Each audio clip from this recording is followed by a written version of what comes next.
sometimes I sit here and I say things that piss people off because that's how you trigger people to make action.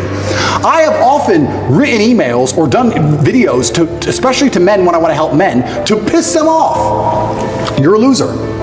You're a dumbass. Andrew, why do you mean? Because you're not going to go to the gym unless I tell you you're a fucking loser. And you are a loser, and I'm not lying to you. You are a loser. The emotional trigger you need to get up off that chair is the fact that you're not important, nobody cares who you are, any girl you're ever in love with I could take, and you're insignificant. And when you die, nobody's interested. That's your fault. You could have been something else. You did that. You failed. It has to be done. So many men say, I want to be the man, but they don't want to suffer, they don't want to fight, and I don't understand why, because even if you look at a superhero movie, they tell you, even in superhero movies, they make it very clear, Batman's parents died, that's why he's Batman. All the bad things have to happen. There's no way to get there without the bad things. I get so many emails from people complaining about their bad things, and I don't have time to reply to any of them, but if I could, I'd say good. Good luck, congratulations, off you go. Of course she broke your heart. Of course you're sad, of course you miss her. She's with me now. That's life, that's part of it. That's the only way you're gonna get to that level of resilience. You can't become the man any other way. So yeah, I thank God for everything bad that's ever happened to me and all the demons, and I trust that he's not gonna give me anything I cannot, in the end, decipher and deal with. In the end, I think it's a puzzle, and you decipher it, and you work out the best way to deal with it, and you internalize the good parts, and you become a better and stronger and more resilient person for it. That life for the average man is going to get harder and harder. It's becoming more and more competitive. You need to find more and more ways to stand out and be unique. And the only way to really do those things, unfortunately, as a man, is to suffer. And that's one of the reasons I'm kind of glad that God put me in jail, because if you look at anything that builds a man into a man, there's a degree of suffering. It's very hard to become a man and have a man who's respected and has stories and is capable when he only had a nice life and nice experiences. It's usually the things that made you the best version of you are usually the worst things that happen to you. So the demons I carry from jail, the fact that I can't sleep. The fact that I can't sleep, I've had girls say to me, you can't sleep, you need to see a psychiatrist. And I said, absolutely not. I would be furious if a psychiatrist walked in here and took my demons from me. I don't care if they could fix me with a click, they're mine. And they were bestowed to me by God. And they are mine to deal with, and they are mine to fix, because that's how I become a better version of me. I would be furious if someone took them away from me. I'm glad I can't sleep. Good, I can train endlessly. That's why I'm bigger than I've ever been. I'll train I'm not gonna waste a minute.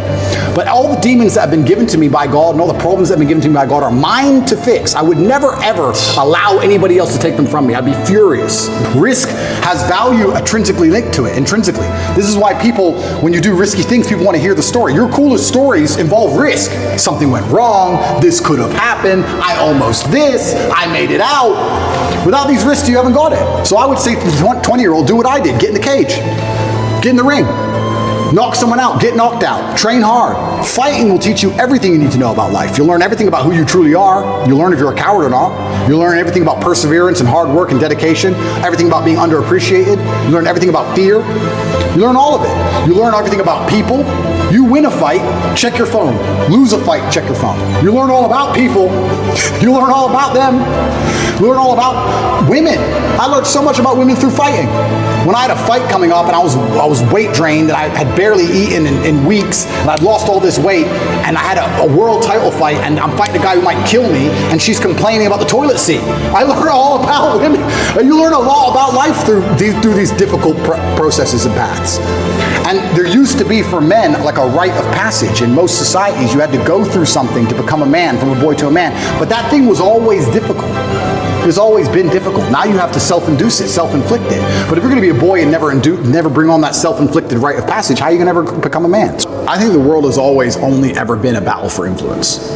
Even if you look at the current battlefield, Ukraine is next door, it's 5 hours drive away. The battle in Ukraine is not just about tanks and trenches and grenades. It's a battle for influence. Who influences the people within this territory?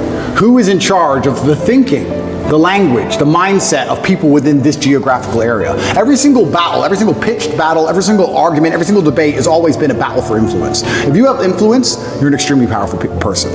All of us here are some of the most powerful people in the world. How many millions of people listen to us? We have massive influence. And I think you can have influence at the ground level. You don't have to be a famous podcaster or famously well-known to have influence. I would argue that those Romanian grandmas who gave me my food will remember me for the rest of their lives. I would like to believe I gave a positive influence and a positive impact on their lives for the rest of of their life.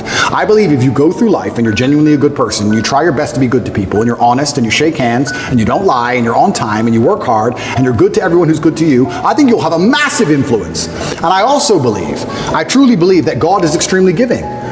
There's the saying, goes around, comes around. Completely true. But I would say it comes from God. God is keeping an eye on you, and he's paying attention to you, and he knows the kind of person you are and the kind of things you do. And I don't believe if you're actually genuinely a good person all of the time, that you're not going to get some goodwill back to you. So you need to be worthy of respect. And you're going to be worthy of respect through having things which are difficult to acquire. So first things first, the basic things, you need to be very focused on trying to make money, because people listen to you when you have money. They just do. Secondly, you need to be in fantastic physical condition, because when you're in fantastic physical condition, it cannot be bought. It must be earned, and people know that.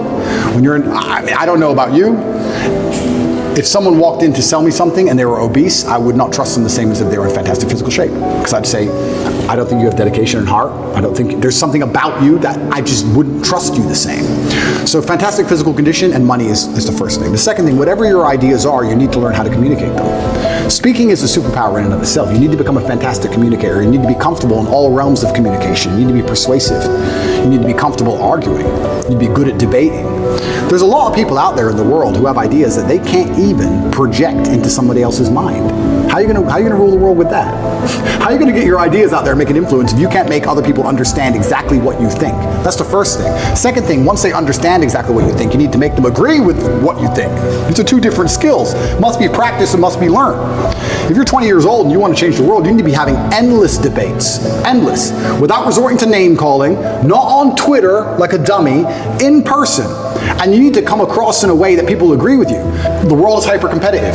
Every single thing in the world is competition. I don't think people realize I'm a hyper-competitive person, because I understand that every single thing I want, somebody else wants.